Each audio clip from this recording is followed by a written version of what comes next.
আসসালামু আলাইকুম ওয়া রাহমাতুল্লাহি ওয়া বারাকাতুহু। সুপ্রিয় শ্রোতা ও দর্শকবৃন্দ, আজকে আপনারা দেখতে পাচ্ছেন যে আমরা আমাদের এই তাহজিবুল উম্মাহ বালিকা মাদ্রাসার কিছু ছাত্রীদের নিয়ে আজকে আমরা ইসলামিক নলেজ প্রতিযোগিতা অনুষ্ঠান শুরু করতে যাচ্ছি। সুতরাং আজকে আমাদের প্রথম প্রশ্ন হচ্ছে, শিশু বয়সে কোন নবী কথা বলেছিলেন?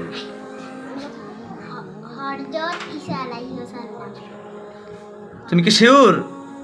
নাইমার কাছে আমরা জানতে চাই যে হযরত মূসা আলাইহিস সালাতু ওয়াস সালাম কার বিরুদ্ধে লড়াই করেন? মাশাআল্লাহ।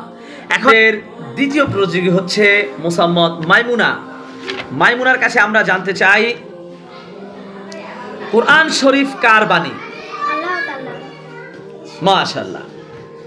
আল কুরআন কোন ভাষায় নাজিল হয়েছে? আরবি ভাষায়। মাশাআল্লাহ। এখন আমাদের তৃতীয় প্রতিযোগী হচ্ছে মুসাম্মদ মাওয়া। মাওয়ার কাছে আমরা জানতে চাই রাসূলুল্লাহ সাল্লাল্লাহু আলাইহি ওয়াসাল্লামের জীবন সঠিকভাবে জানা যায় কিভাবে? হাদিস থেকে। শিওর? জি। আল কোরআনের পরে সবচেয়ে বেশি সম্মান দেওয়া হয় কোন কিতাবকে? আল বুখারী। মাশাআল্লাহ। এই পৃথিবীতে আল কোরআনের পরে সবচাইতে বিশুদ্ধ এবং সম্মানের কিতাব হচ্ছে সহিহ আল বুখারী।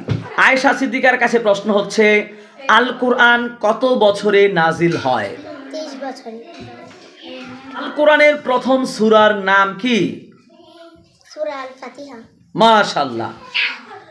মুশফিকার কাছে আমাদের প্রশ্ন হচ্ছে, আখিরাত শব্দের অর্থ কি? পরকাল। দ্বিতীয় প্রশ্ন হচ্ছে, যে দুনিয়ায় ভালো কাজ করেছে আল্লাহ তাকে কি পুরস্কার দিবে?